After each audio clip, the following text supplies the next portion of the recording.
Well, good day everybody, welcome back to a new episode of the Aussie Lawn, and it's been a few weeks since we've checked out this buffalo here of mine.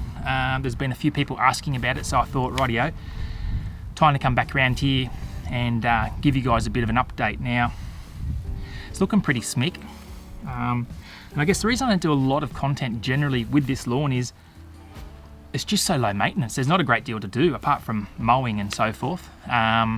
Really, it's really low maintenance. Getting a bit long, definitely ready for a cut.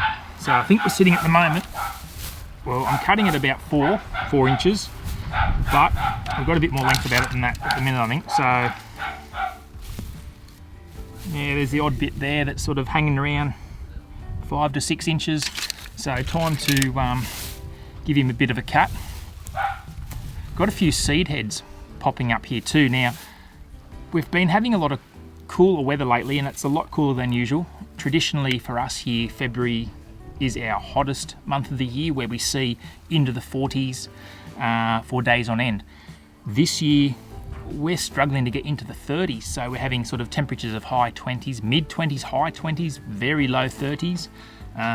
It's got an almost autumn-like feel, but I don't think I think you'd be fooling yourself to think summer's over. I just think that at the moment, with this increased rainfall and the La Nina season that we're in, these are the conditions that we're facing now. I did notice, just quickly touching on something, I did notice that there is a little bit of dollar spot around because we've had these cooler, moist sort of temperatures and conditions. So just keep a little eye out for dollar spot because it is around. I did notice some in the green. But that's we'll get onto that in the coming episodes. Now, the other thing that's happening on Tuesday, no, not Tuesday, on Wednesday, my turf arrives. So the Tiff Eagle and the Zoysia turn up here Wednesday. So I'll be doing a episode. I'll start to film an episode on Wednesday for that, and it'll be coming up really soon. So stay tuned for that one.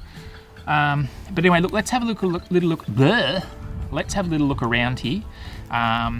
The main question I've been getting was, how did the areas recover from top dress and how did the areas recover from scarifying? So we'll go and have a look at those two particular spots now, and you guys can see for yourself.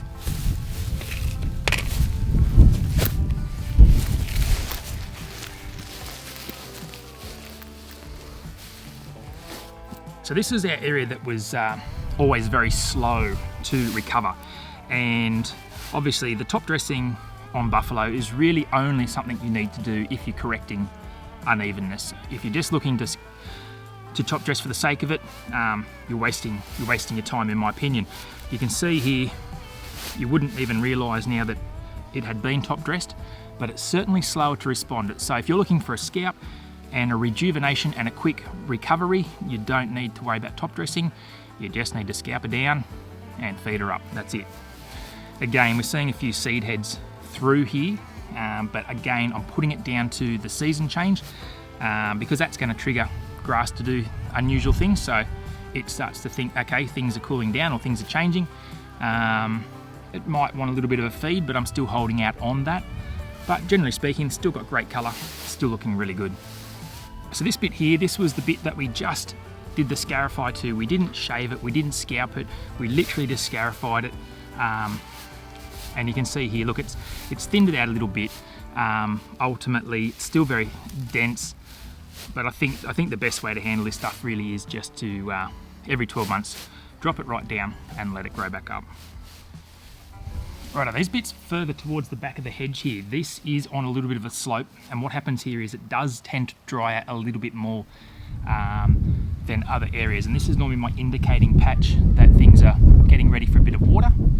And you'll also notice here, this is the one patch of this lawn that is the most prolific when it comes to seeding. Now, all through here right now, this is all seed heads. When you get up close, it's not that fantastic, it's not that attractive. From a distance, you won't notice it a great deal. And obviously, once we get this a cut, most of these seed heads will be gone anyway. So I like to hold off feeding this stuff, so I probably won't give it another fertilise now until, what are we now, February, March? Yeah, probably April, May, I'll give it a feed. And remember, buffalo generally, as I said, buffalo only has a very low fertiliser requirement. You don't want to be overfeeding it. If you wanted to increase some colour, you could obviously apply some iron, but what you're seeing here is a buffalo lawn that has had minimal work, minimal feeding, and it's never seen iron on it at all. I don't bother about it. So, but they're the things that you could do if you wish to. Well, let's get a little bit of a mow on, and we'll see how this comes up after a mow.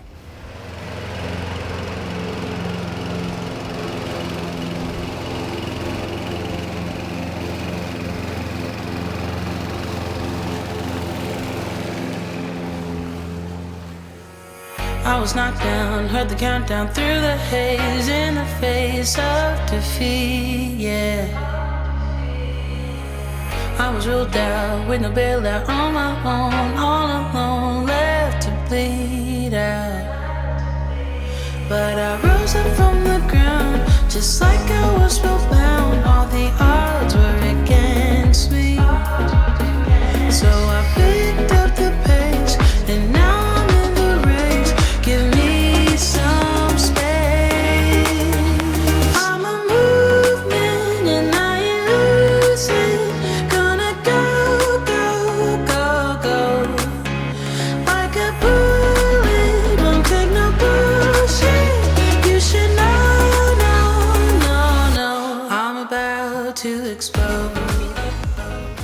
so that's come up pretty well, taking it back down to the 4 inches.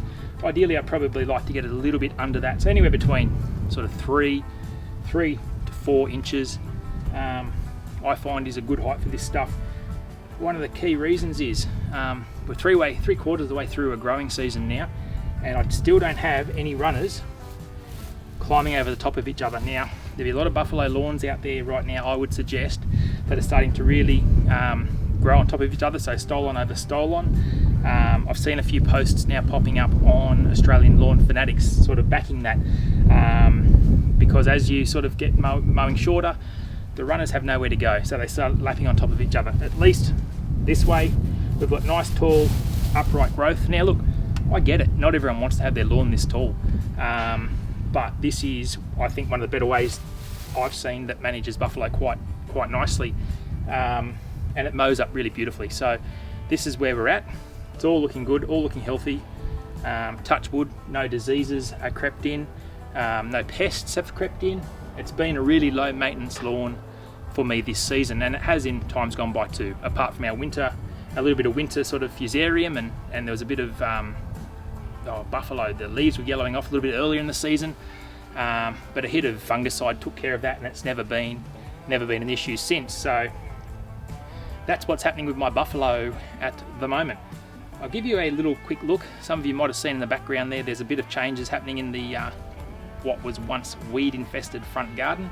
So I've been doing a little bit of work there behind the scenes. I'll give you a quick look at that, and that'll wrap us up for the week. So if you've been watching the channel for a while, you'd realise that this garden's been the garden of shame for quite some time, and behind the scenes I've been doing quite a bit with it. So some of you will notice that there used to be a row of conifers along there. Decided to actually remove those. I'm going to continue a hedge system around the fence and make it all the same. This morning I've been busy installing this decomposed granite pathway which will lead around to the lawn. Still got a bit of work to do on it, and the other thing that's happening is this little section here will be for, if you can see that, I don't even know if you can see that, little section over here will be for a bird bath, and the hedge will go around, there'll be some plants go in. So a fair bit been happening here, trying to improve the garden of shame, because it's up until now been pretty shameful and pretty weedy. Anyway guys, look, I hope you've enjoyed this episode, something a little bit different this week. As I said, coming up, we've got the new turfing project, so that turf arrives later on next week, so that'll be coming up very, very soon. Anyway, I hope you have a fantastic weekend. I'm about to knock off for the day, I've done enough, and I'm going to enjoy the weekend. You too, we'll see you next time here on the Aussie Lawn.